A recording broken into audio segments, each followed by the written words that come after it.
I mean, honestly, it's astonishing to see the narrative being pushed that this ongoing genocide is somehow the fault of the voters who were uncommitted. I mean, you've got Olivia Juliana here saying it's Democrats' fault. Yeah, it's Democrats' fault that Trump wants to turn Gaza into a parking lot. I was called a genocidal baby killer. You are a genocidal baby killer because you supported it.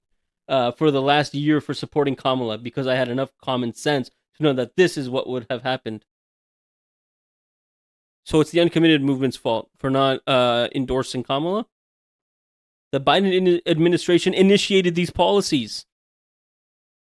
Yet the blame is being shifted to the uncommitted voters for not helping elect the very architects of this crisis.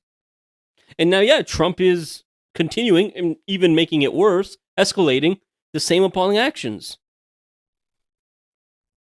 And the irony in all of this is that the significant portion of the uncommitted movement did in fact vote for Kamala. Yeah, look, a lot stayed home, but not many were going to Jill Stein, and not many, almost none, voted for Trump. None that actually care about Palestinian liberation, mind you. There are some that are like, oh, we're pro-Palestinian, but they're just anti-Semitic, and they were going to be Trump supporters anyways. Nobody thought Trump was going to be better, but everybody knew that Kamala was going to be the same. At the end of the day, Palestinians are being massacred. So the real issue isn't a lack of voters on the left. It's the Democratic Party's failure to give people a compelling reason to go out and vote for them. And I'm sorry, but the argument that, well, we're not Trump is just not a good argument anymore. If the establishment wants to blame anyone, they should look directly at the leadership of Biden and Harris. They should look at the current leadership in AIPAC Shakur and Chuck Schumer. We've got Chuck Schumer out here telling people that his job is to keep Democrats pro-Israel. Yet we know that the vast majority of the Democratic base does not support Israel's actions in Gaza. So the problem isn't with leftists. The problem is that Democrats aren't giving people a reason to come out and vote because they're not talking about their pain points, about what's affecting them. Not in a meaningful way anymore, anyway. And a lot of people care about the genocide.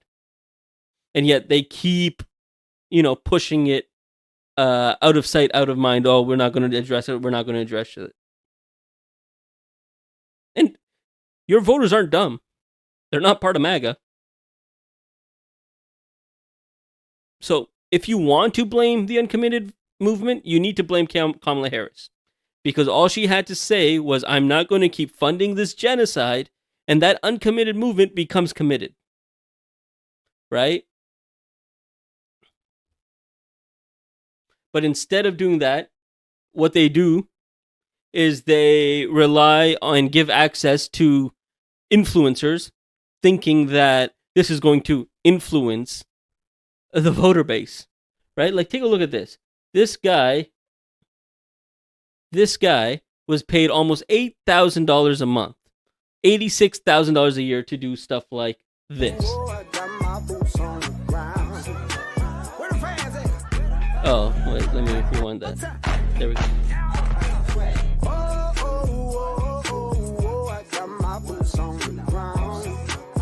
We don't need to watch the whole thing. You got it. It was just a TikTok dance. A TikTok dance is never going to help her win the election.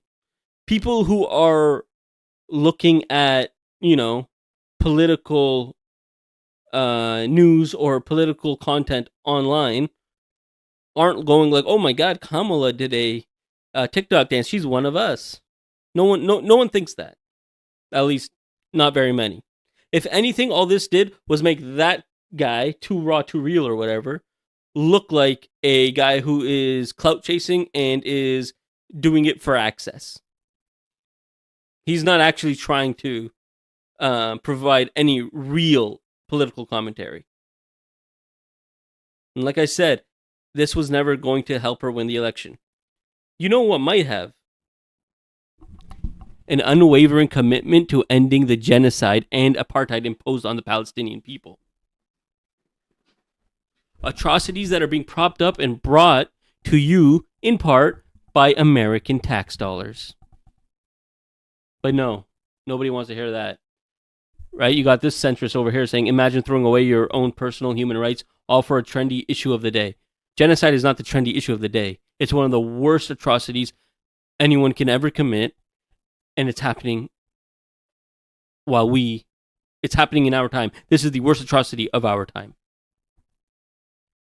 But yeah, I understand that liberals don't understand this idea that,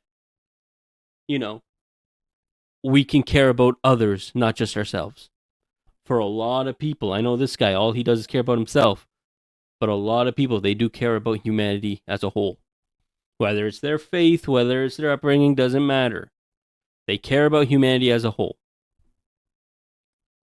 And so when we see an entire group being genocided with the help or complicity of the West, you're darn right we're going to say something. But anyways, now we're running around trying to blame leftists after everything's done. The Democrats have no fight against Republicans. They're doing nothing to fight against Trump and his cohort. They're doing everything they can to try and hurt people like Zohran Mamdani. They're fighting their own base. They're fighting their own party, their own people who are winning. Because that's a winning strategy, I'm sure.